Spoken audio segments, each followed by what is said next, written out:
사도행전 4장 11절에서 22절 신자의 관심사라는 제목으로 말씀을 증거하겠습니다. 오늘날 우리는 기독교라는 틀 안에서 신앙생활을 합니다. 2000년 전 유대인들은 어떤 틀 안에서 신앙생활을 했는가를 이제 성경이 우리에게 보여줍니다. 2000년 전 유대인들의 신앙생활의 틀은 유대교였습니다.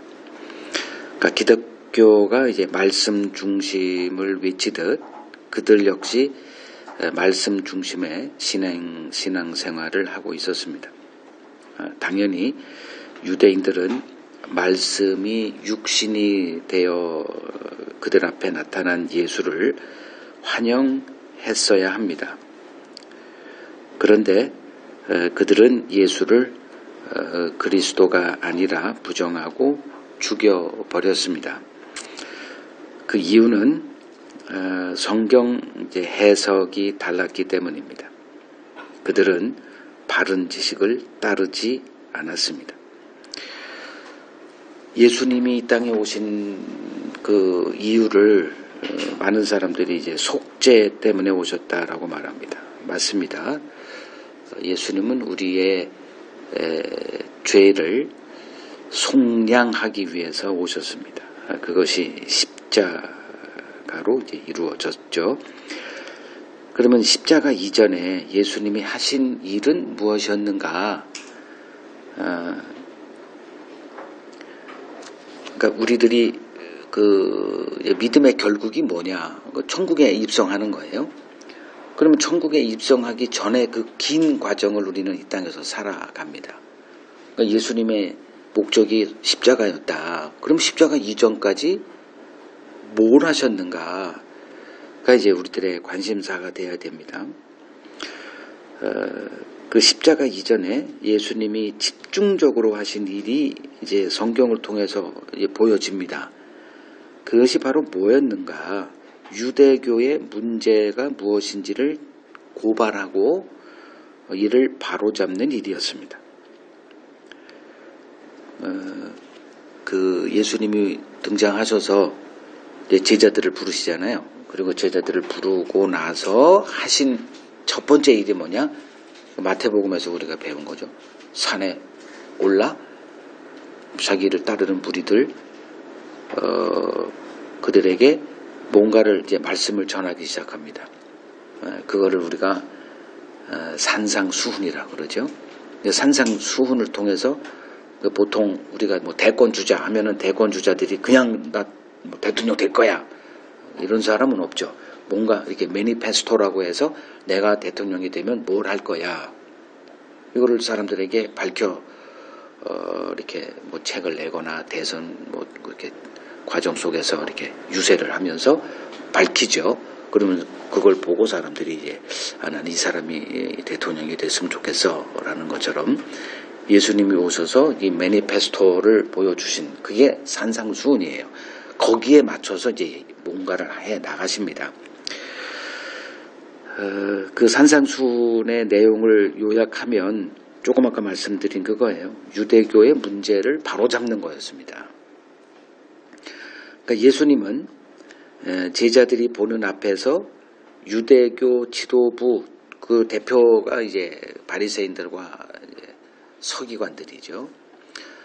그러니까 당시 유대인들의 신앙생활은 이 서기관과 바리새인들의 그 가르침에 따른 거였어요. 그래서 예수님은 이제 대부분의 논쟁을 바리새인과 서기관들과의 논쟁이었습니다. 그들과의 논쟁을 끊임없이 하셨습니다. 마치 뭐 싸우러 오신 분 같이 이렇게 보여진 거죠. 그러니까 제자들은 처음에 이러한 예수님의 일을 참 곤혹스러워했죠. 왜냐하면 당시 그 뭐 세상을 구원하러 왔다 그러면 혼자서는 못하고 누군가 손을 잡아야 되는데 가장 먼저 손을 잡아야 될 대상이 바리새인들이었습니다. 그들이 실세였으니까. 근데 그들과 만나기만 하면 싸우는 거예요. 그러면 그 의도가 무엇이었는가?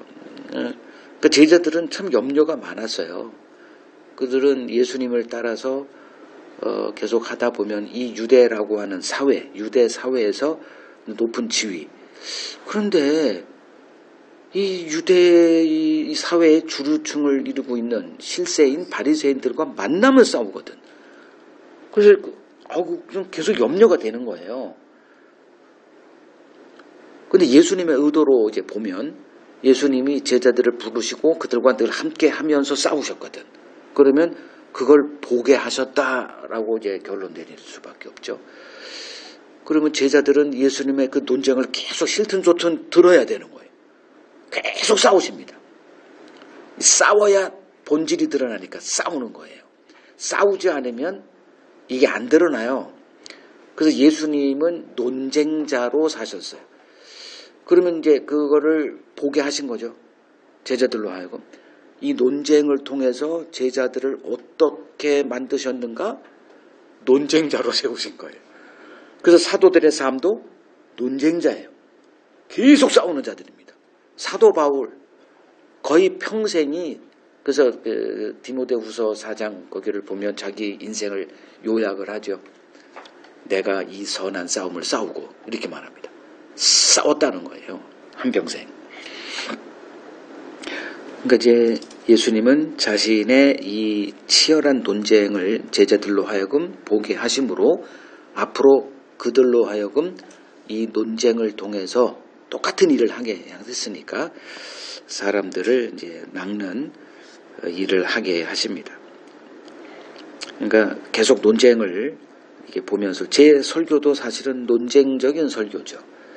계속 비판하고 그건 피할 수가 없어요. 설교는 결국은 그런 겁니다.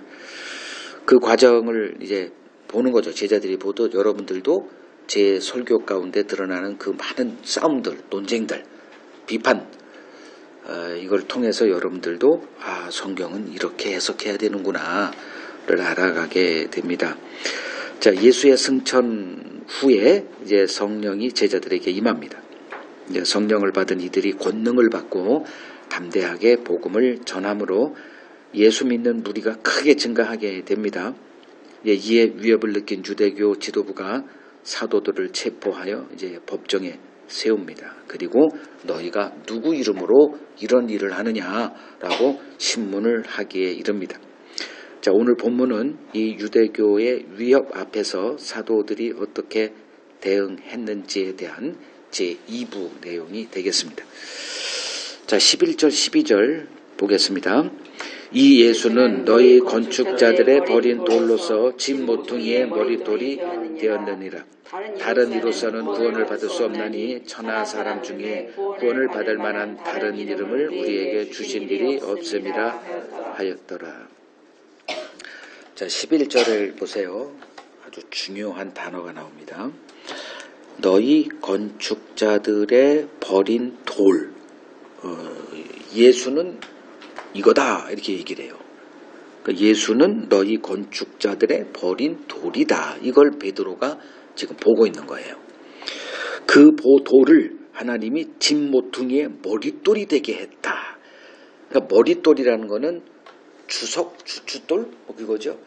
그러니까 그 집을 지을 때 이제 터를 세우잖아요. 그 터라고 보시면 돼요. 머릿돌이라는 게. 이 터 위가 터가 동그라면 집은 동그랄 수밖에. 터가 세모면 세모집이 생겨지고. 터가 이 정도 크기면 또 그 크기의 건물이 세워질 수밖에 없죠. 그 얘기하는 거예요. 이거는 시편 118편 22절을 이제 인용한 거죠. 여기서 건축가, 아키텍트를 이게 직업으로서 그게 하는 게 아니고 집을 세우는 사람, 그걸 건축자라고 얘기하죠. 그래서 건축자는 이제 이스라엘을 말합니다. 너희 이스라엘이 버렸다 이거죠. 그러니까 이스라엘은 하나님이 누구로 부르셨냐? 하나님 집의 건축자로 부르셨습니다. 이걸 잘 이해하시면 요거는 쉽게 이해가 될 거예요. 자, 하나님은 이스라엘을 통해서 천국이 어떤 나라인지를 보여주기를 원하셨습니다. 그래서 이렇게 말할 수 있어요. 이스라엘은 천국의 모델 하우스였다. 여러분 아파트를 그냥 하지 않죠. 그건 뭐 몇 억 되는 거를 그냥 그렇게 쉽게 하지 않을 거예요. 먼저 그래서 그 건축자들이 뭘 하냐면 모델 하우스를 세우잖아요. 그래서 와서 보게 합니다. 그러면 이제 사사치 봅니다. 저도 한번 가서 봤는데 정말 똑같이 해놨더라고.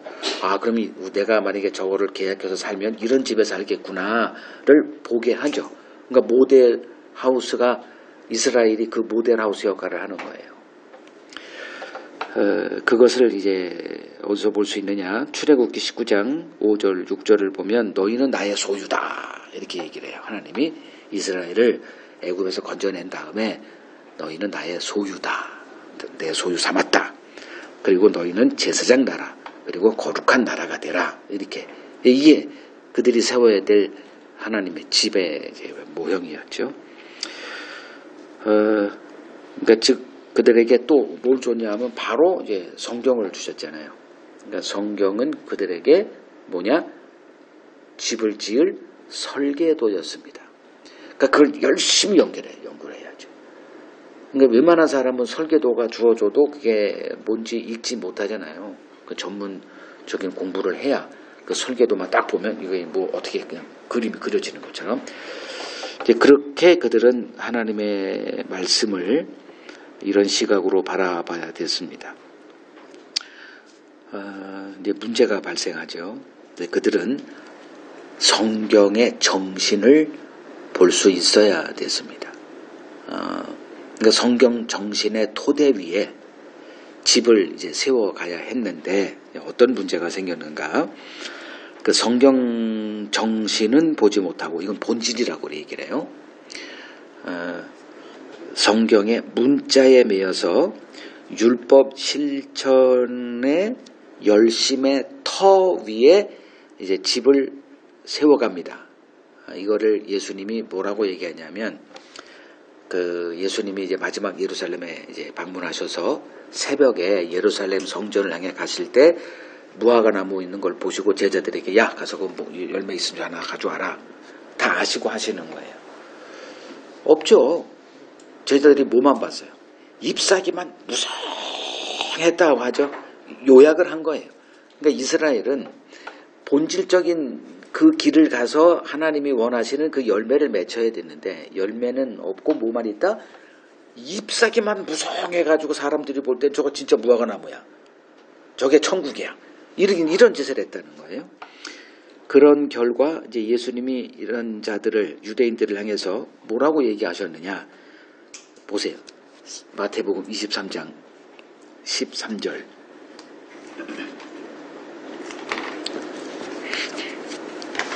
화 있을진저 외식하는 서기관들과 바리새인들이요. 이 외식이다. 이거를 이제 잎사귀만 무성하게 이렇게 맺혀서 자기들이 진짜 하나님의 백성으로 보이려고 하는 그런 걸 외식이라고 얘기하죠. 잎사귀만 무성한 그들아, 너희는 천국 문을 사람들 앞에서 닫고 너희도 들어가지 않고 들어가려 하는 자도 들어가지 못하게 하는도다. 자, 요약하면 하나님은 이스라엘을 뭐로 부르셨다? 천국의 모델 하우스. 여기서는 뭐예요? 문, 천국 문. 그러니까 사람들이 이스라엘을 보면 천국 이런 곳이구나 알고 그 천국으로 들어가는 자. 근데 결국 결론은 예수님이 오셔서 뭐라 그래요? 천국 문을 닫는 자가 되어버렸다. 그러니까 엉뚱한 하나님의 집을 지어놓고 집을 세웠다라고 자부하고 있었다는 거죠. 그 대표적인 예가 요한복음 5장 7절입니다. 요한복음 5장 하면 여러분 딱 머릿속에 뭐가 떠올라야 되냐면 그 정도까지 여러분 실력을 키우라 그랬죠. 요한복음 5장 하면 네 글자 베데스다. 이게 떠올라야 돼요. 베데스다는 뭐죠? 은혜의 집입니다. 긍휼의 집이에요. 그 이스라엘이라고 이렇게 예수님은 지금 그거를 빗대서 이스라엘이 지금 뭐가 문제 있는가를 이렇게 비꼬는 거죠. 7절에 보면 그러니까 6절에 예수님이 거기서 오랫동안 기다리고 있는 거예요. 왜 거기서 기다렸느냐? 이 베데스다 연못에 기다리고 있느냐? 너 낳고자 하느냐? 그랬더니 병자가 대답하되 주여 물이 움직일 때 나를 못에 넣어주는 사람이 없어 내가 가는 동안에 다른 사람이 먼저 내려갑니다. 이게 뭐를 얘기하는 거냐면 율법주의 안에 갇혀있는 유대인들을 얘기하는 거예요. 그러니까 율법주의 아까 좀 다 설명했지만 조금 더 설명하면 율법주의 유대교는 뭐예요? 핵심은 율법을 실천하는 거죠. 그러면 율법을 실천할 때 여러분 공부할 때 공부를 그냥 합니까? 잘하려고 하죠? 그럼 잘하려고 하는 것은 어디로 나타나요? 경쟁으로 나타나잖아요. 이거예요. 다른 사람이 먼저 가는 거예요, 항상. 근데 이 사람은 안진뱅이니 항상 꼴찌할 수밖에 없잖아요. 그러니까 구원이 불가능한 체제, 요거를 베데스다 연못으로 이렇게 비유해서 너희들의 문제가 뭔 줄 아니? 이렇게 이제 고발하는 거죠. 이런 일들을 하신 거예요, 예수님이. 자, 유대인들은 자신들이 하나님의 집을 바르게 세워가고 있다고 생각하고 있었습니다. 로마서 2장 20절을 보면 이제 성경을 진리의 본이다, 모범이다 이렇게 생각하고 있었어요. 그걸 알고 사람들에게 그렇게 가르치고 이거대로 하면 천국 갈 수 있어라고 얘기하고 있었죠. 이제 이들의 자신감이 끝내 예수를 십자가로 밀어내고 말았습니다. 이것을 베드로가 뭐라고 얘기하냐? 이 예수는 너희 건축자들의 버린 돌이라고 표현합니다. 베드로는 지금 유대인들의 문제가 무엇인지를 정확히 보고 있습니다. 성경 정신은 보지 못하고 성경의 문자만 붙들고 있는 그들의 오류를 지금 보면서 이 얘기를 하고 있는 거예요. 뭐가 너희들의 문제냐? 이를 보고 있기에 유대교 법정에서 조금도 위축되지 않고 그들에 맞서고 있는 겁니다.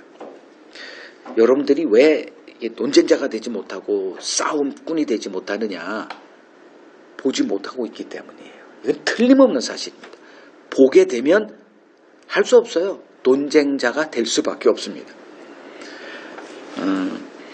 자, 하나님은 유대인들에게 성경을 주시고 하나님의 집을 세우라 하셨습니다. 그 성경은 어떤 책입니까? 요한복음 5장 39절을 근거로 해서 너희가 영생을 얻고자 성경을 연구하거니와 이 성경은 누구를 얘기하더라? 나에 대해서 증언하는 책이야 이렇게 얘기하셨잖아요. 그러면 성경은 예수가 그리스도임을 증언하는 책이다 이렇게 얘기할 수 있죠.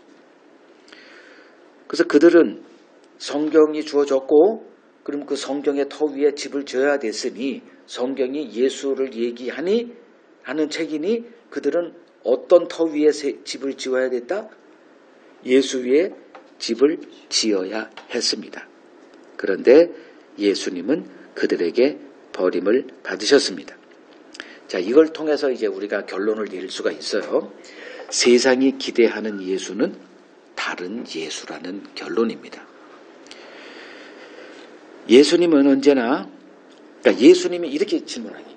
예수님은 누구에게 버림받으셨나? 건축자들에게 버림받으세요. 그럼 건축자가 누구냐? 이제 여러분 이거 답할 수 있어야 됩니다. 건축자란 성경이 주어진 자들.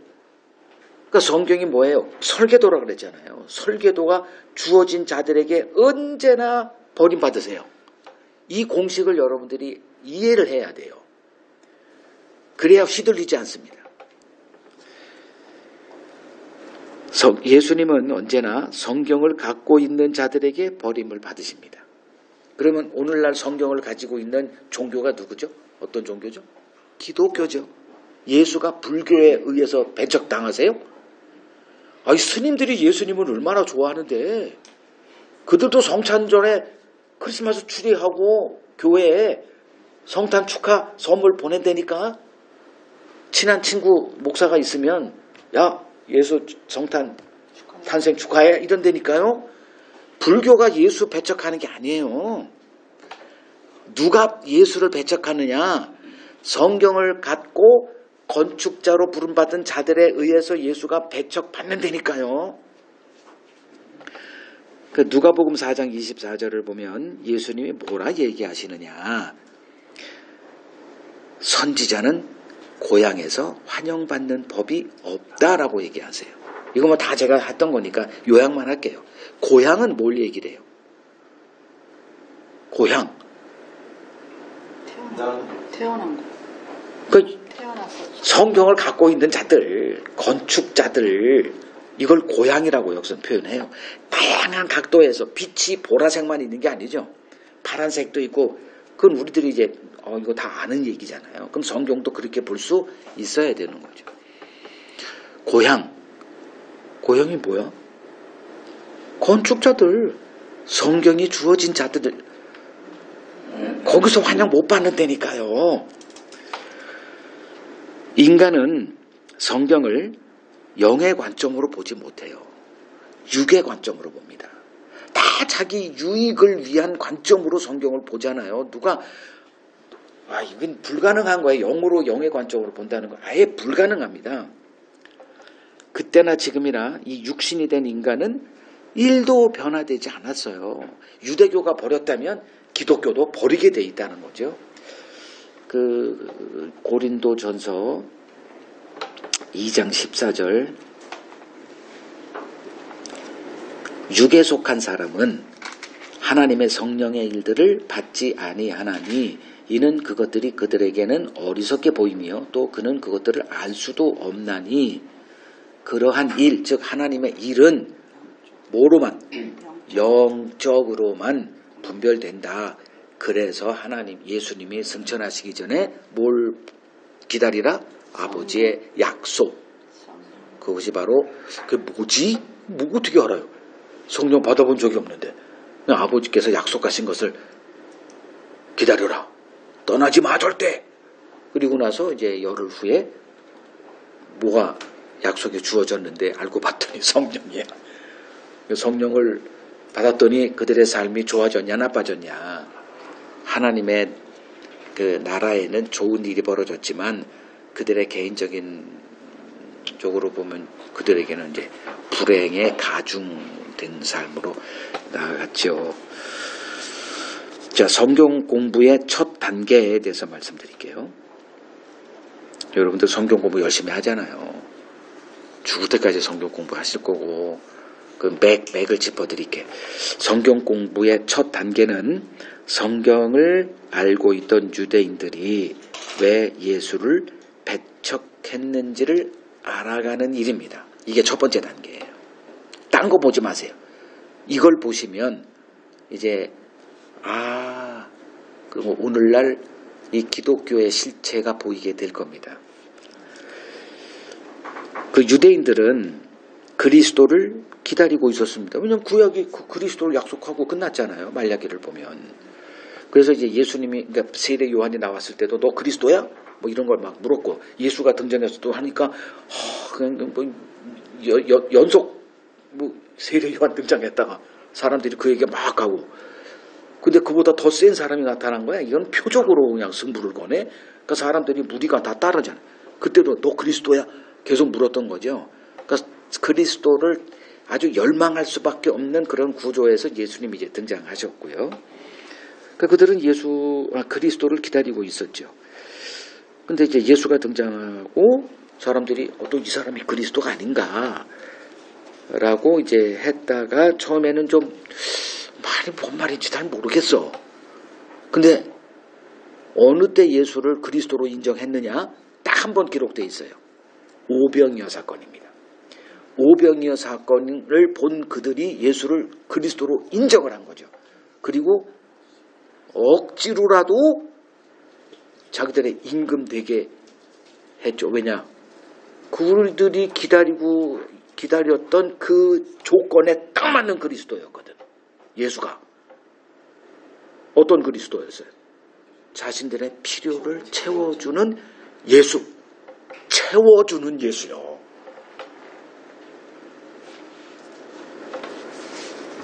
열광을 했죠. 그런데 나 같으면 이제 알았어? 이러면서 한 10,000명, 남자만 5천이라고 하면 그 성도 수가 하루 만에 한 3만 5만 명의 대형 교회 쫙 이렇게 등장했을 거야 아마. 아닌 것 같지? 나도 그랬을 거예요 아마. 일순간에 그냥 임금이 돼서 아주 딱. 이건 너무 쉬운 거예요 예수님에겐. 근데 어떻게 했어요? 막 쫓아와. 그걸 보시고 예수님이 어떻게 했어요? 먼저 제자들을 도망가! 배 타고 야 빨리 도망가! 그리고 예수님도 도망갔잖아요. 도망이란 말은 없는데 이걸 도망으로 읽어야 된다니까. 그들을 피한 거예요. 제자들로 하여금 혹시나 또 예수가 잘 돼야 자기들은 잘 되니까 예수님 빨리 저들을 제자로 삼으세요. 이런 거 뻔히 보시고 야 도망가 빨리 그랬다니까요. 그리고 끝까지 따라오잖아. 이들이 추적을 했잖아요.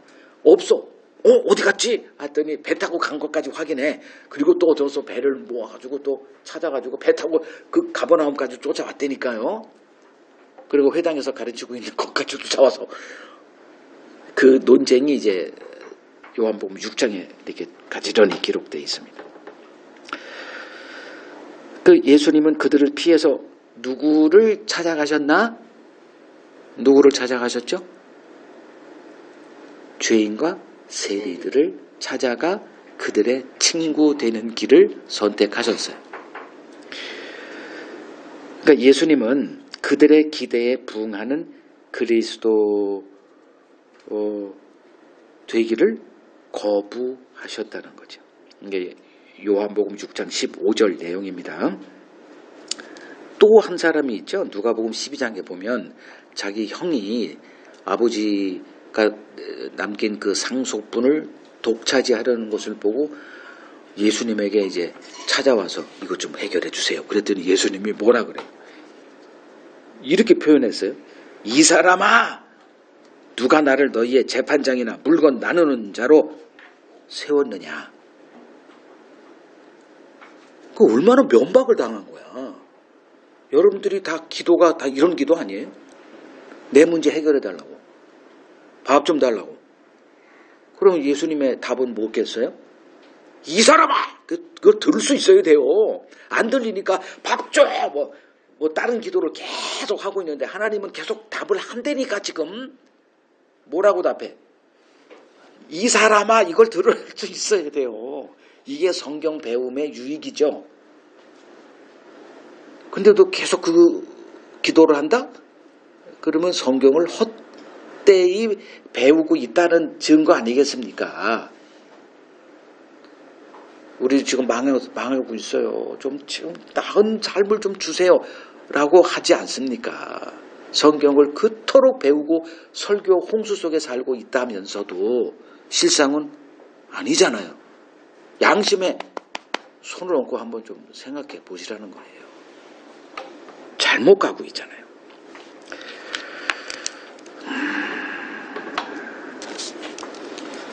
만약에 예수님이 이들의 요구를 들어주고 그 길로 가셨다면 예수님의 십자가는 피할 수 있었죠. 예수님의 기도가 뭐였어요? 겟세마네에서 이 고난의 잔을 좀 지나가게 해달라고 하신 분 아니에요. 근데도 그렇게 하지 않으셨습니다. 예수님은 아버지께서 자신을 이 땅에 보내신 이유를 단 한순간도 잊지 않으셨습니다.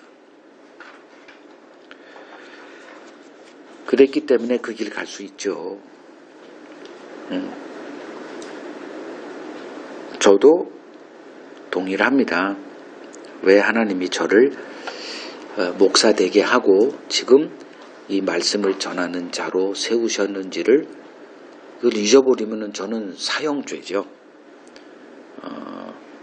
뭐 다들 목사 똑같아요. 저도 목사 정말 30년째냐 언제째냐 그 오랜 생활하면서 목사의 세계 제가 왜 몰라요. 만나는 사람들이 다 목사였고 날고 긴다 하는 사람들 다 만나보고 전 세계 돌아다니면서 다 목사들 뭐 관심사 똑같죠. 오늘 제목이 이제 신자의 관심사라는 건데 세상은 죄인을 구원하러 오신 그리스도를 환영하지 않습니다. 이 세상이 소망하는 그리스도는 따로 있어요. 세상은 죄를 알지 못합니다. 오늘날 하나님을 예배하며 하나님의 자녀라 칭함받는 신자들이 교회를 가득 채우고 있습니다. 이 교회 안에는 두 종류의 사람이 존재합니다.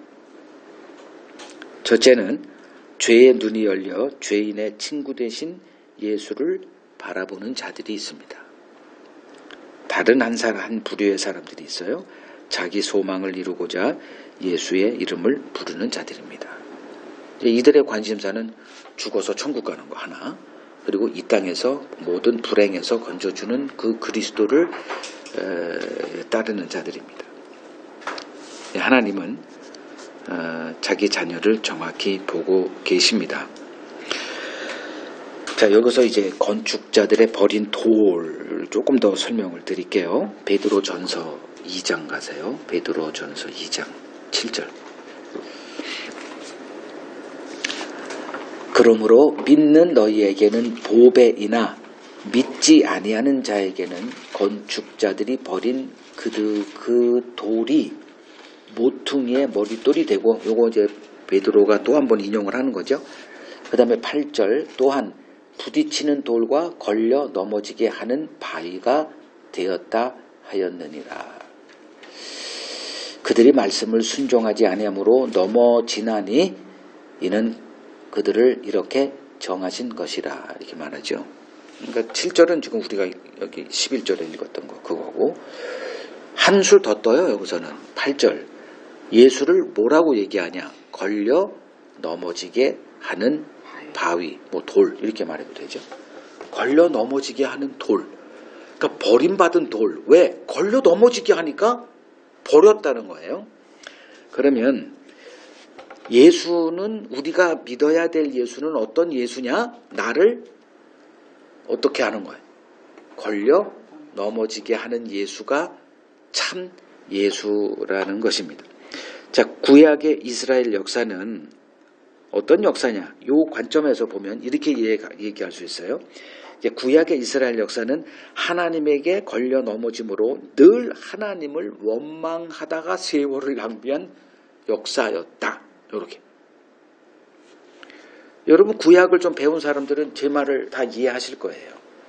뭐 이스라엘을 본받자, 이건 좀 정신 나간 소리고, 이스라엘은 우리의 반면 교사지 교사가 아니에요. 정신 똑바로 차리고 성경 공부를 봐야 되지, 뭘 이스라엘을 본받아, 뭐 쉐마 교육하고. 바라보는 게 다르기 때문에 그래요. 자, 출애굽 이제 멋있게 뭐 애굽에서 건져내셨죠. 10가지 이적. 얼마나 재밌어 그거. 그리고 나서 그들을 끄집어낸 데가 어디냐면 광야였죠. 일부러 그런 거예요. 광야로 보내서 이제 하나님의 구원을 경험하게 해요.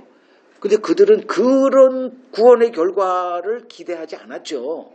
애굽에서 끄집어냈다 그러면 이제 진짜 꿀과 젖과 꿀이 흐르는, 어떻게 그걸 반대로 하냐 또. 꿀과 젖이 흐르는 그냥 그런 데를 기대했죠. 근데 광야로 보낸 거예요. 그 광야에서 그들에게 나타난 열매가 뭐예요? 뭐 있다, 이 하나님이 있어, 이거잖아요. 아니, 애굽에서 우리를 건져냈을 수 있는 그 능력자라면 당연히 이런 건 줄 알았더니 뭐야, 이게 뭐야, 이거잖아. 이걸 원망이란 단어로 설명해요. 그러니까 이스라엘의 역사는 원망으로 점철된 역사였다. 그냥 원망밖에 없다니까. 그래서 고린도전서 10장에 보면 그 일부 그들이 이제 원망하다가 다 망해 죽었다. 너희는 원망하지 마라. 이런 얘기를 하는 거예요. 그러니까 다 걸려 넘어졌다니까. 자기들의 기대가 있었기 때문에 걸려 넘어진 거예요. 자, 그러면 이렇게 설명할 수 있어요. 구약 성경과 신약 성경의 차이점. 그러니까 구약 성경은 죄인을 구원하시는 하나님의 일을 보지 못하고 늘 이 부족한 척박한 현실의 삶 앞에서 하나님을 원망하는 이스라엘을 보여줘요. 이게 구약 성경이에요. 그럼 신약 성경은 죄의 눈이 열려 죄인의 친구가 되어 주신 그리스도를 영접한 자들의 기쁨과 감사의 삶을 살아가는 교회를 보여줍니다. 이렇게 차이가 나는 거예요. 이유는 딱 하나. 이 둘의 차이는, 그러니까 이스라엘과 교회의 차이. 그럼 우리가 교회라고 하는데 과연 내가 참 교회냐 이렇게 보라는 거예요. 죄를 보고 있느냐. 이스라엘은 죄를 보지 못했어요. 죄를 봤다면 죄인을 구원하러 오신 그리스도를 배척할 이유가 하나도 없었습니다. 그래서 누가 예수를 영접했느냐? 다 자기 죄 안에서다가 하나님께 저주받고 버림받았다라고 생각하는 자들. 그러니까 율법의 의를 하나도 행하는 이런 삶하고 관계없는 창녀들. 이걸 죄인들이라고 얘기를 해요. 또 세리들. 이들은 천국을 포기한 자들. 다음번에 기회가 주면 나 천국, 지금은 나 이 땅에서 잘 사는 삶을 아주 선택하고 늘 가슴속에서 이게 애통하는 자들이죠. 천국을 포기해버렸으니까. 나를 넘어지게 하는 하나님이 참 하나님이라는 것쯤은 알고 성경 공부하고 신앙생활 하세요. 이게 왜 이렇게 중요하느냐. 그렇거든 다른 걸 옵션을 주질 않으세요. 몇 가지 예만 드릴게요. 예레미야서 1장 10절을 보면 예레미야가 알게 된 하나님이 어떤 하나님이냐. 아니 하나님이 자신을 이렇게 얘기하세요. 뽑고 파괴하며 파멸하고 넘어뜨리는 자다 이렇게 얘기해요. 그러니까 이 하나님을 이제 예레미야가 이스라엘 백성들에게 얘기를 해야 됐어요. 그래서 뭘 받았어? 미움을 받고 거기 결국 이제 애굽에 끌려가서 이제 죽게 되는데 또 룻기 1장 20절 21절을 보면 나오미가 이제 그 남편을 따라서 10년 모압 땅에 갔다가 왜냐하면 그 기근 때문에 이런 하나님이 있어. 복을 주기는커녕 다 빼서 아유 못 살아. 그래서 그냥 모압으로 이주를 가서 거기 살다가 하나님이 이스라엘에게 복을 줬다는 얘기를 듣고 다시 거기서도 거지가 되잖아요. 남편 잃고 두 아들 다 잃어버리고 그 생 거지가 돼서 이제 유다로 베들레헴으로 돌아와요. 거기서 사람들이 이제 뭐라고 하니까 자기가 내 이름을 나오미가 이제 나오미야? 나오미 맞죠? 이름이 기쁨이란 뜻이잖아. 기쁨은커녕 고난이야. 그래서 마라라고 이름을 바꿔 불라시 그러면서 하나님을 뭐라고 증언해요? 하나님은 내 거 있는 것도 뺏어가는 분이야. 나를 괴롭게 하는 분이야. 이 사람이 진짜 하나님을 만난 사람이라니까요. 또 하박국을 보세요. 하박국 1장 5절. 계속 하나님은 왜 이렇게 이 사회가 이렇게 패역한 사회가 되는데도 율법을 누구도 관심도 없다. 이게 정의가 없어지고 공의가 사라진 이 유다 그냥 보고만 계십니까? 계속 하나님께 이제 따지고 들어가요. 그때 하나님이 그래 너 내가 한번 어떤 하나님인지 너 맛보고 싶어? 그 알고 싶은 거예요. 하나님이 어떤 성경에서 하나님은 어떤 정의의 하나님인데 현실에서 하나님은 그냥 팔짱 끼고 가만히 있는 하나님이야. 그 하나님의 실체를 좀 보여줘요. 그랬더니 여기 있다 딱 나타났는데 뭐라고 얘기를 해요? 보세요. 하박국 1장 5절. 하박국 1장 5절. 여호와께서 이르시되 이게 나타난 거예요. 그렇게 간절히 하나님을 좀 뵙고자 하는데 너희는 여러 나라를 보고 또 보고 놀라고 또 놀랄지어다. 내가 안 드러나니까 임마. 알고 싶어? 여기 있다. 그러면 어떻게 돼? 놀라 자빠집니다. 그가 기대했던 거는 이 유대 땅을 정화하는 거예요. 개혁을 하시는 하나님. 근데 하나님이 준비한 게 뭐예요? 저 멀리 갈대의 한 민족을 내가 세워서 그들을 몽둥이 삼아서 너희들을 다 무너뜨리고 파괴하고 파멸하고 다 쓸어주고 이렇게 나오는 거예요. 그 깜짝 놀랄 수밖에 없는 거죠. 됐어요. 이거 덮을 수가 없어요. 열어놨어 이미. 이게 하박국이에요. 하박국이 경험한 하나님입니다. 또 바울 그 이전에 사울이었죠. 사도행전 9장 이건 그때 가서도 보게 되겠지만 그가 이제 자신이 뿜뿜하죠. 자기는 이제 틀린 게 없어. 확신은 아주 최고의 확신 속에서 이제 교회를 진멸하기 위해서 무슨 좀 개떡 같은 놈들이 있어. 가지고 하나님을 섬기는 자의 으뜸으로 내가 하겠다 해서 그 임명장을 받고 다메섹으로 가죠. 뭐 뿜뿜해요. 그 얼굴만 봐도 어떤 모습인지가 짐작이 갈 정도로. 근데 예수님이 나타났어요. 그리고 사도행전 9장 9절인가 거기에 그 예수를 만난 후에 그가 어떻게 됐어요? 너무 행복했어요? 아니면 어떤 모습으로 보여져? 3일 동안 음식을 전폐하는 자가 됩니다. 너무 큰 충격을 받고.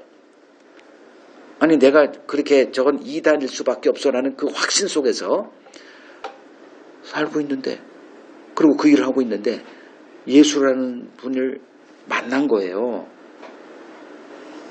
그리고선 이제 충격 속에서, 여러분 어떤 충격받고 3일 동안 음식을 전폐, 물도 마시지 못할 정도의 그 충격을 받은 적이 있어요? 사울이 그랬거든.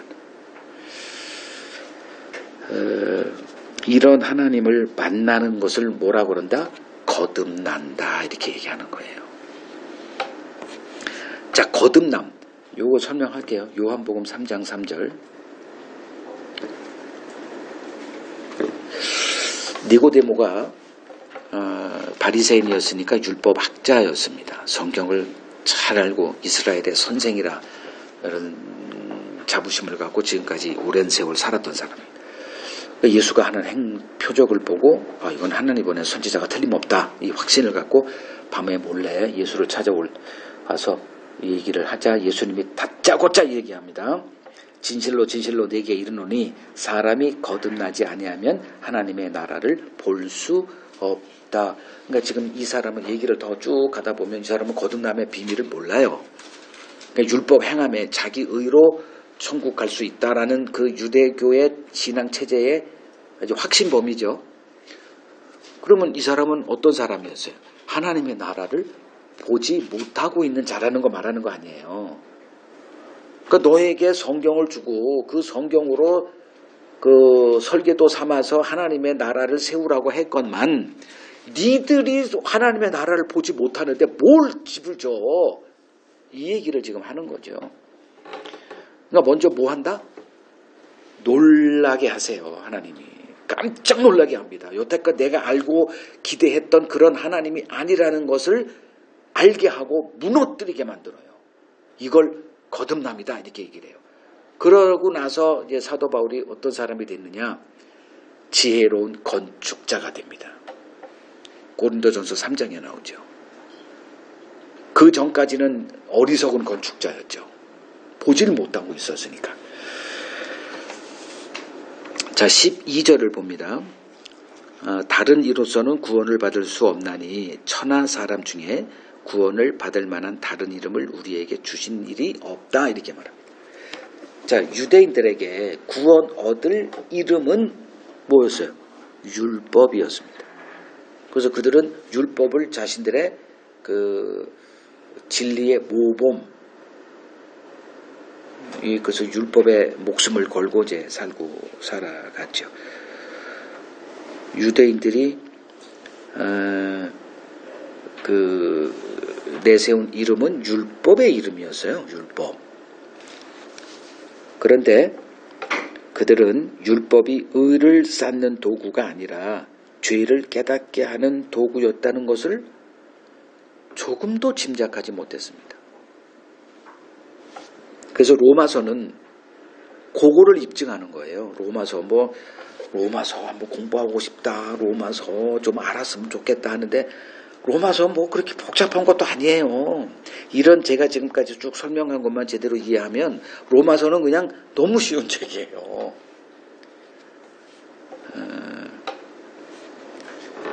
율법을 주시고 이를 행하라 그러면 살리라 라고 하신 하나님의 이 말씀에는 율법을 행할 수 없는 인간의 부패한 마음을 알고 하나님의 긍휼을 구하는 자가 되라는 하나님의 의도가 담겨 있는 거였죠. 이걸 몰랐던 거예요. 하나님은 의인이 아닌 죄인을 구원하십니다. 그래서 구원은 하나님의 긍휼을 보느냐에 달려 있습니다. 이게 로마서 11장 32절 33절입니다. 이건 여러 번 제가 언급을 했으니까 그냥 넘어갈게요. 이스라엘은 불행히도 하나님의 긍휼을 배우지 못했습니다. 하나님의 긍휼을 배웠다면 죄인을 부르러 오신 예수를 배척하는 일은 없었을 것입니다. 자, 그 다음 단락 보죠. 13절 14절 읽습니다.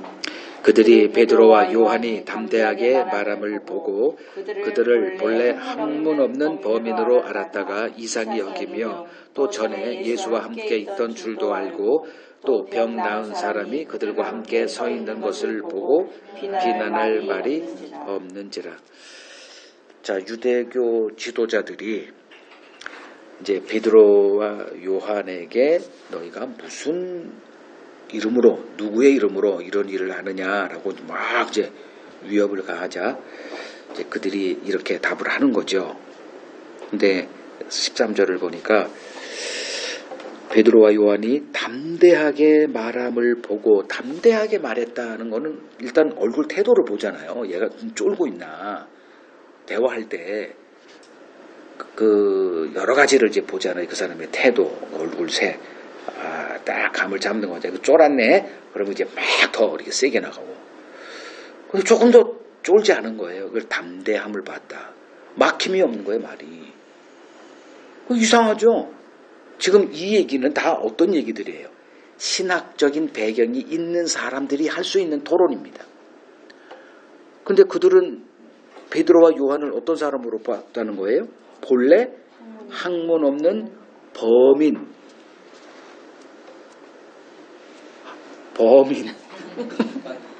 이런 표현을 우리 안 쓰죠. 하기도 하겠지만 그냥 평범한 사람, 즉 학문하고는 관련 없는 그냥 직장인. 근데 갑자기 이런 얘기를 막 쏟아내고 있네. 그래서 어떻게 했다? 매우 이상하게 여겼다는 거예요. 그러니까 이거 논리에 안 맞아. 지금 예수를 보고 놀랬던 이들이 예수를 제거하고 나서 또 다른 예수들이 막 이거 미치겠는 거. 이거 왜 이래 자꾸 이게 자꾸 논리에 이게 4차원적인 게 막 벌어. 우리는 3차원적이어야 이해가 되는데 갑자기 4차원적으로 이렇게 막 되는 거예요. 그러니까 이 사람들을 좀 우리가 좀 긍휼히 여겨야 돼. 너무 당황해놓고 계속 당황의 연속이야 지금. 그들에게 학문 지식은 매우 중요한 사안이었습니다. 근데 예수님이 제자를 부르실 때 단 한 번도 그 면접할 때 또 어느 대학교 나왔어 물어본 적이 없어. 그냥 불렀어. 그냥. 그 예수님의 그 조건, 제자 됨의 조건에 그런 거 없어. 자, 오늘날 목사가 되려면 어떻게 돼야 되느냐? 여러분 웬만큼 들어서 아실 거예요. 기본적으로 4년제 신학대학 나옵니다. 그 다음에 3년, 그러니까 저같이 일반 대학을 나온 사람은 그리고 이제 직장생활 하다가 부름받은 사람은 그걸 구제시켜줘요. 또 신학대학 가라 하지 않고 3년 MDB 그 신학 석사 그걸 특별히 만들어서 압축으로 이제 학과가 그걸 점수라고 하지 않고 학점이 많아요. 저도 이제 그걸 했는데 그게 3년짜리예요. 그리고 나서 이제 또 요새는 웬만해서는 또 어디 끼지도 못하니까 박사학위 코스도 또 이렇게 해야 됩니다. 그래서 학문이 참 중요한 역할을 해요. 그 대형교회 담임 목사가 이제 결빙이 돼서 청빙을 할 때는 해외 박사학위 소유자에게 높은 가산점이 주어집니다. 이건 틀림없어요. 이왕이면 이렇게 돼요. 이왕이면 똑같은 이제 이력서를 누가 이렇게 했다 그러면 당연히 눈이 미국 이렇게 샬라샬라 PhD 이거로 가요. 이건 피할 수 없는 현실이에요. 그러니까 사람들은 더 많은 지식의 소유자가, 학문의 소유자가 성경을 더 잘 가르칠 수 있을 거라고 이제 막연하게 생각을 해요. 전에 제가 한번 언급을 했지만 어느 교회에서 잠깐 이제 좀 그 커피숍에 들려서 커피를 먹고 있는데 거기에 딱 봐도 담임 목사야. 이렇게 옆에 호위병들이 있고 그러면서 이제 어떻게 말이 됐는데 거기는 한 집사가 이제 저분이 우리 목사님이십니다. 그러면서 그러면 됐지. 해외에서 박사학위 받으셨어. 그걸 2번 나한테 얘기를 해. 그 짧은 시간에. 그러니까 그분에게는 우리 목사님은 이거예요. 해외. 그러니까 미국이래. 미국 박사학위. 그걸 나한테 얘기하더라고. 난 그거 알고 있었거든. 이거 개뿔이라는 거. 그 2번이나 막 자랑을 해. 그 커피 맛이 확 사라지는 거야 그냥. 그럼 뭐 그거 가지고 논쟁할 건 아니잖아요. 그래서 그냥 이렇구나 사람들이 예를 이제 드리는 거죠. 자, 목사들이 교회를 자기 아들에게 이제 넘겨주기 위해서 뭔 사전 작업을 합니다. 하는 일이 뭐죠? 아들을 유학을 보내요. 그래서 박사 학위를 반드시 외국으로, 그것도 한국에서 안 돼. 그래 놓고 하면 사람들이 찍소리 못 해. 그리고 설교, 제가 미국에 있을 때, 이래부터, 이렇게, 우리 목사님은 달라. 저 미국 트렌치 탈 때 잠깐 한 시간 있었을 뿐이에요. 그 남미에서 뭘 하고, 이거 직접 오는 게 없어지고 LA를 거쳐서 이렇게 한국, 그때 한번 잠깐 이렇게. 전 미국을 모릅니다.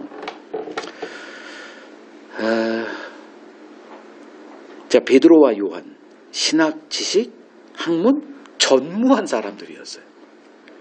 그걸 다 알고 있어, 이 사람들이. 그래서 이상히 여긴 거예요. 이거 뭐지? 이렇게 되는 거예요. 근데 지금 베드로와 요한이 누구 앞에 서 있어요? 신학 학문에 있어서는 최상위 그룹에 속한 자들 앞에 서 있습니다. 자, 신학 영역에서는, 이제 학문의 영역에서는 최고의 위치에 있는 그 무리들 앞에 베드로와 요한이 서 있는 거죠. 이것이 하나님이 의도하신 바예요. 학문의 최고봉과 학문의 영역에서 최하위가 베드로와 요한의 둘이 이렇게 같은 자리에 서게 하신 거예요. 자, 이 둘의 차이를 보라는 거예요. 이 둘은 서로 뭘 보고 있어요? 베드로와 요한은 뭘 보고 있죠?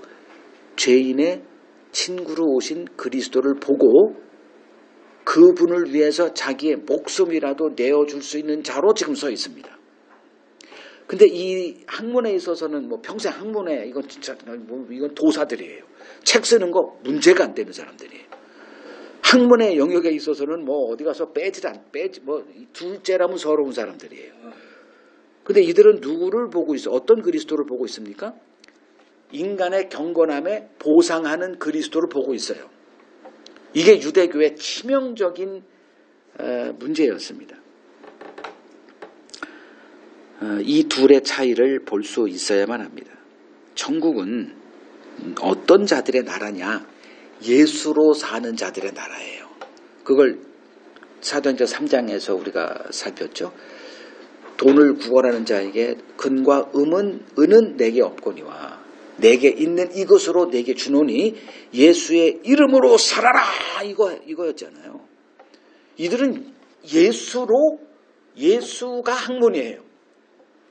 예수를 아는 지식이 학문 전체예요.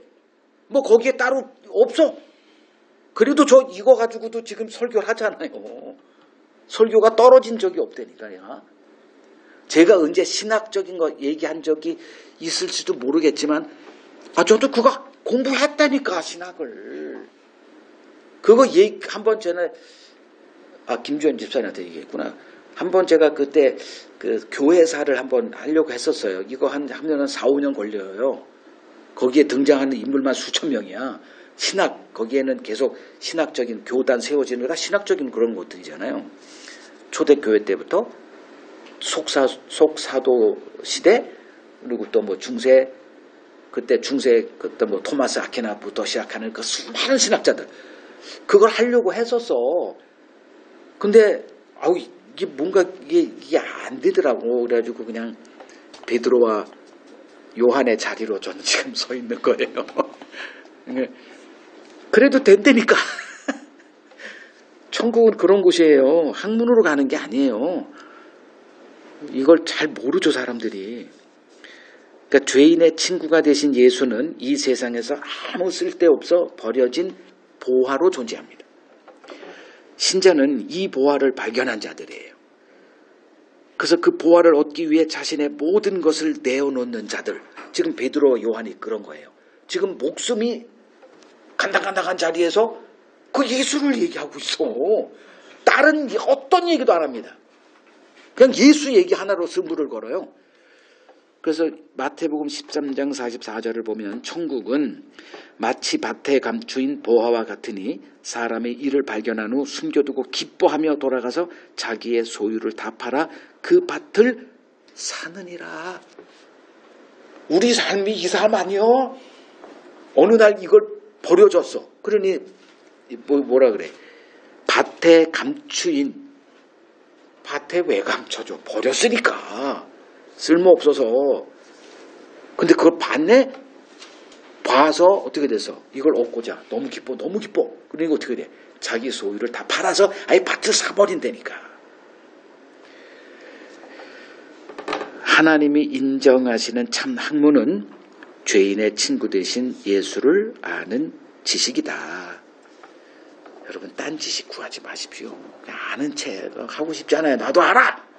그래서 뭐 사람한테 인정받으면 하나님의 미움을 받는 자가 된다는 것쯤은 좀 알고 그냥 예수를 아는 지식에 자라가면 됩니다. 세 번째 단락 15절에서 18절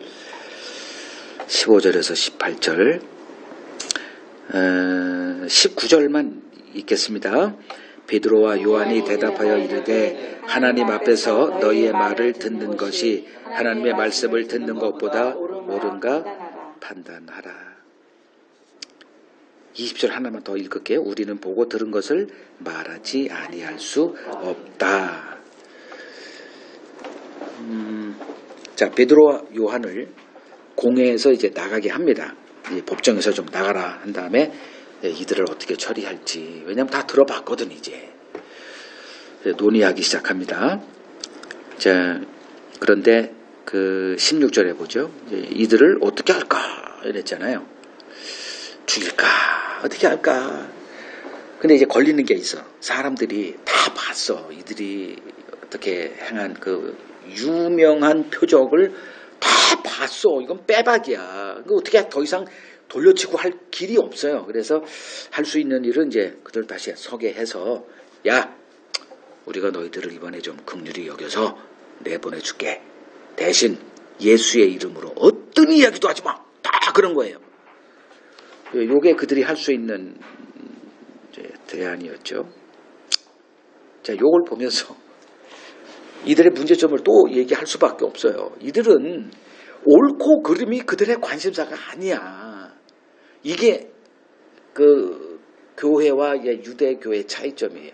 이미 진리에서 한참 떨어져 나가서 이들이 왜 이렇게 되느냐. 저희도 한번 얘기했지만 귀족화돼 있어요. 오늘날 목사들이 목사 대통령 될래 목사 될래 하면 100이면 100 좀 멍청한 사람이나 나한테도 한번 해볼까 하지. 저도 목사 돼봐서 알아요. 목사는 대통령보다 1000배 좋은 직업이에요. 이렇게 좋은 직업이 있을 수가 없어요. 그것도 거의 그 치외법권이에요. 법적으로 뭐 면책 특권이 없는 건 아니지만 거의 면책 특권 이상의 보호를 받고 있어요. 어느 정치인도 교회에 못 건드립니다. 지금 김장한 목사 또 뭐 누구 뭐 이렇게 하는 거는 너무 유별난 거예요. 못 건드립니다. 저는 알아요. 그 사람 못 건드려요. 그냥 이렇게 한번 폼 재고 말 거예요. 못 건듭니다. 인간은 옳고 그름을 따르는 자들이 아니에요. 뭐만 따져요? 내게 득이 되냐 손해만 되느냐만 따지는 자들이에요. 이걸 마음이 부패했다 이렇게 얘기합니다. 진리? 말로만 진리 얘기할 뿐이에요. 그냥 뭐 입술로는 뭐 이렇게 하죠. 자, 베드로와 요한은 뭐에 관심을 갖고 있어요? 19절에 아까 읽었죠. 하나님 앞에서 어떻게 서는 것이 옳은가? 이게 그들의 관심사예요. 저는 뭐 자녀들도 항상 그거 하나만이 저의 관심사였어요. 옳고 그름을 분별하며 사는 자들이 된다면 나는 더 이상 너희들에게 바랄 게 없다. 늘 이 얘기만 했어. 물어봐요. 내가 뭐 거짓말하는 게 아니야. 여러분들에게 기대하는 것 저도 뭐 하나입니다. 물론 저도 뭐 이걸 계속 싸워야 되겠지만 옳고 그름을 분별하며 그 옳음의 자리가 무엇인지를 아는 자로 여러분들이 살아가면 저는 뭐 더 바랄 게 없죠. 이러한 모습이 예수의 제자된 자들의 모습이라는 겁니다. 신자란 교회 생활 열심히 하는 자가 아니에요. 신앙의 기준은 뭐 11조, 헌금, 목사에게 순종하고 교회에 충성하고 착하게 살고 뭐 전도하고 이런 것이라고 교회에서는 가르칩니다. 이런 것을 이제 표로 잡아서 이제 점수를 주고 뭐 집사, 권사, 장로 뭐 이렇게 행하죠. 근데 하나님은 전혀 다른 것을 보고 계세요. 하나님의 말씀을 듣느냐 아니냐 이거 하나입니다. 하나님이 인정하시는 신자의 기준은 딱 하나예요. 사람의 말이 아닌 하나님의 말씀을 듣는 자들입니다. 자, 이제 현실을 얘기할게요. 이거 참 멋있게 들리잖아요. 뭐 하나님 말씀 듣는 거 좋지. 현실을 얘기해 드릴게요. 이렇게 사는 자가 교회에 있다면 이 사람은 교회에서 어떤 자가 되는지 아세요? 왕따. 뭐 다른 거 없어. 그냥 왕따. 모든 이제 그 당회가 열리든 뭐 이렇게 그 지도부들을 딱 해놓고 얘기를 해요. 저 그거 아주 많이 봤습니다. 저도 어느 정도 이렇게 복음의 눈이 열리기 전에도 야 이건 좀 너무하다는 것을 너무 많이 봐왔기 때문에 근데 그렇지 않은 신자가 있거든. 거기에 뻣뻣하게 하는 자가 있어. 그러면 모여가지고 이제 그 저놈을 어떻게 처리하지? 지금 여기도 마찬가지잖아요. 너희들 나가 그러놓고 이들을 어떻게 처리하지? 그리고 하는 얘기가 뭐예요? 그렇게 하지 마 이렇게 하잖아요. 그때 베드로와 요한의 대응은 하나님 앞에서 어떻게 하는 게 옳은가 니들이 판단해 임마 이거잖아. 좀 이렇게 할 때 목사가 좋아할까요?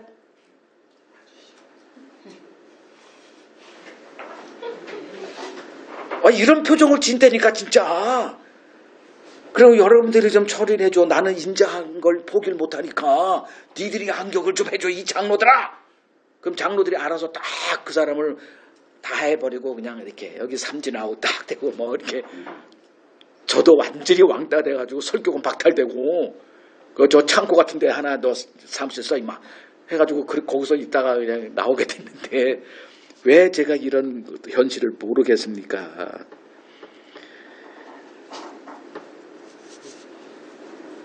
세상에 속한 사람 목사의 말을 듣습니다. 왜냐하면 그래야 이게 인생이 잘 되는 거 알아요 다. 그 세상에서 길들여지는 거죠.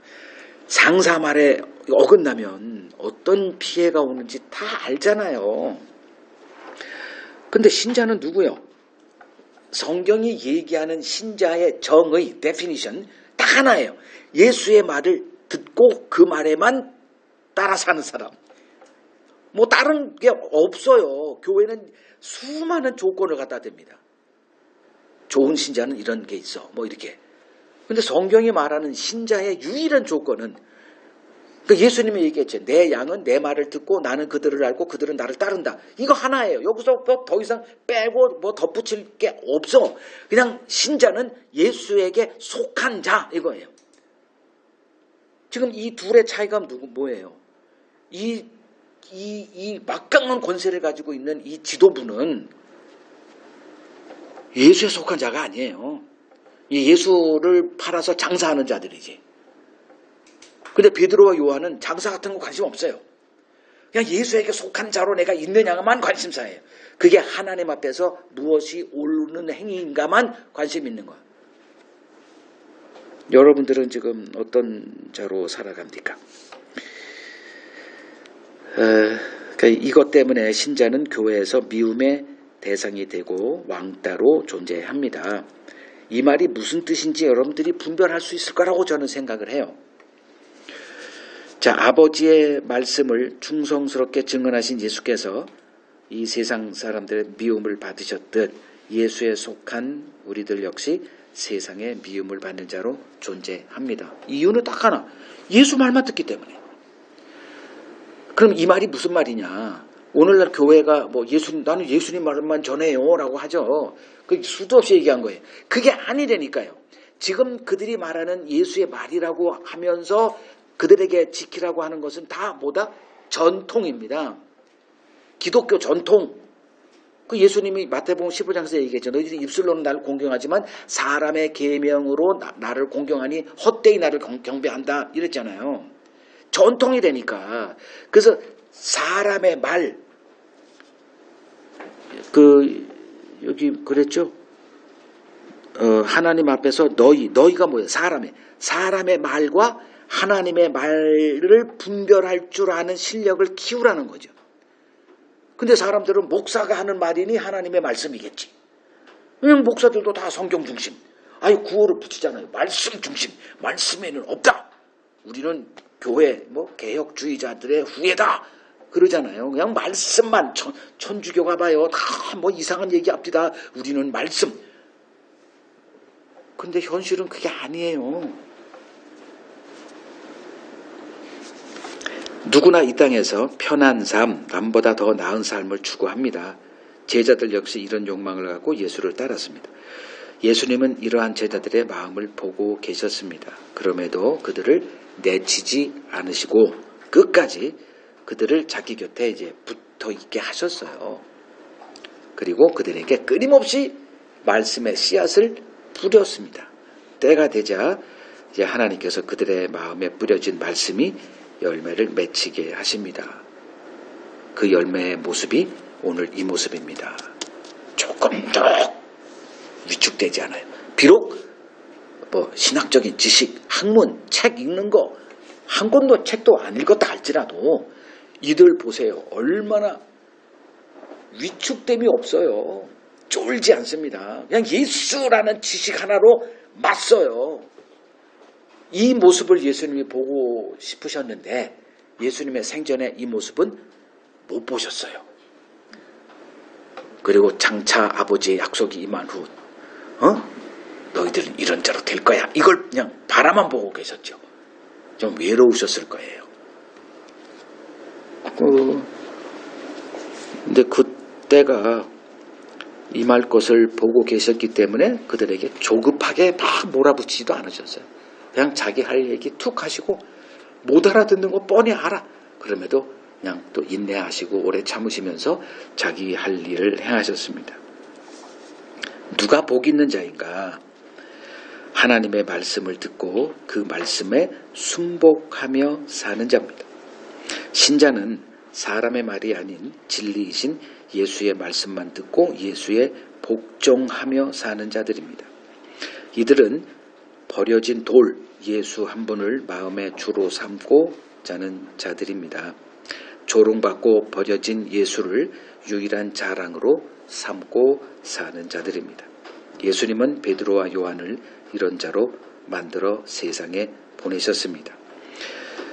베드로와 요한은 사람의 미움받는 것을 개의치 않고 예수의 증인으로 사는 것을 최고의 기쁨으로 여기며 사는 자들로 서 있습니다.